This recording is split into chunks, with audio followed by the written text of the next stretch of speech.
Collector कार्यालय के समक्ष बहुजन समाज पार्टी एवं गोंडवाना गणतंत्र पार्टी के संयुक्त तत्वावधान में यह विशाल रैली आप लोगों ने विभिन्न मांगों को लेकर के किया है। साथियों, मैं एक ही बात कहना चाहूँगा, क्योंकि आपको जो वोट का अधिकार मिला है, आप मांग तो बहुत करते हैं।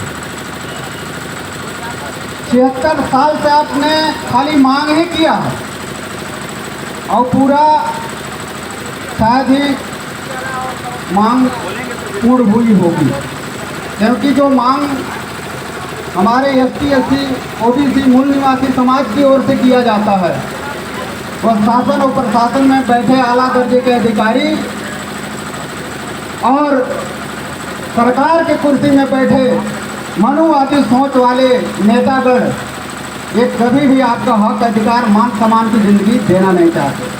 साथियों, यदि आपका विकास केंद्र में बैठी मनुवादी सरकार या राज्य में बैठी मनुवादी सरकार की होती तो आज़ादी के 76 वर्ष बीत गए। आज़ादी के 76 वर्ष बीत गए। यह भारत भूमि किसी युग में स्वर्ण भूमि मानी जाती थी, दुनिया की गुरु मानी जाती थी, और इसी स्वर्ग भूमि में आज यहाँ के मूल निवासियों को अपना हक, अधिकार जो संविधान में लिखा गया उसको मांगना पड़ रहा है। साथियों, आपको पता होना चाहिए, जिस संविधान के कारण आपको बड़ी बड़ी कुर्सियाँ मिली, यहाँ तक कि आज अव्वल दर्जे राष्ट्रपति पद पर भी इस देश के मूल निवासी बेटी को बैठाया गया। वह इसलिए बैठाया गया, वह आपका वोट लेने के लिए बैठाया गया, संविधान को लागू करने के लिए नहीं बैठाया गया। उनको तो मंदिर में जाना तक का अधिकार नहीं दिया जाता, उनके राष्ट्रपति कुर्सी को भी गंगा जल से धोया जाता है।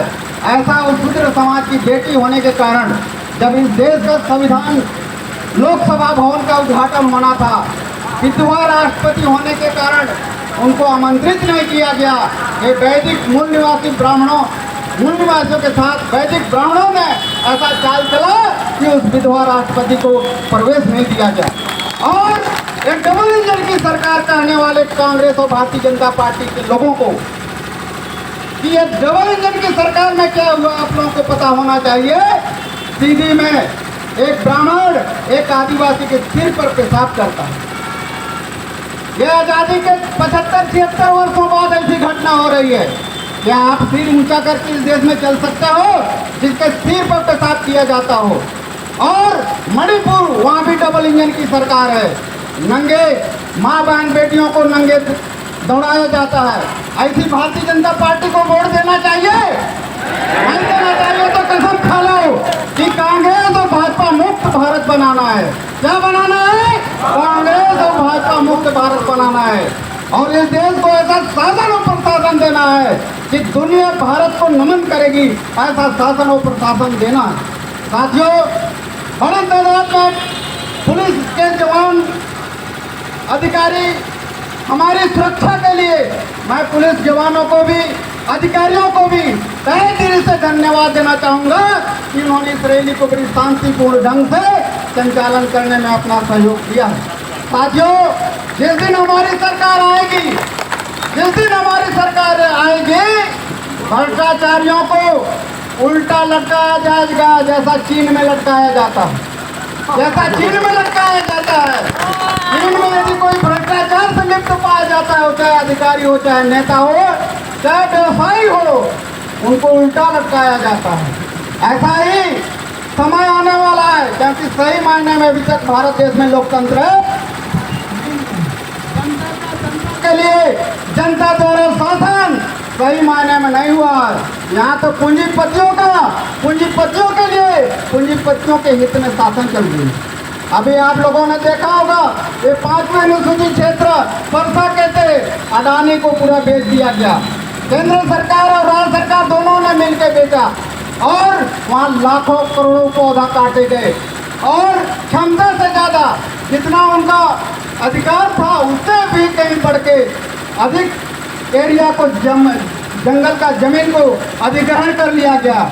और इधर का डिप्टी CM बोलता है क्या बोलता है कि यदि पहली गोली खाना पड़े वहाँ के हरदेव के कोयला खदान के लिए तो सबसे पहले गोली मैं खाऊंगा। क्या खाया गोली? क्या रोक पाया? ये बीते हुए टट्टू लोग हैं, चोर चोर मौसेरे भाई लोग हैं। ये कभी भी आदिवासियों के हित हक और अधिकार को कभी देना नहीं चाहते। और ये मिली भगत से अशोक गहलोत के कहने से भूपेश बघेल भी अडानी के हाथों टिक गया। इसलिए आपके अनुसूचित क्षेत्र का कोयला खदान अडानी को दिया गया।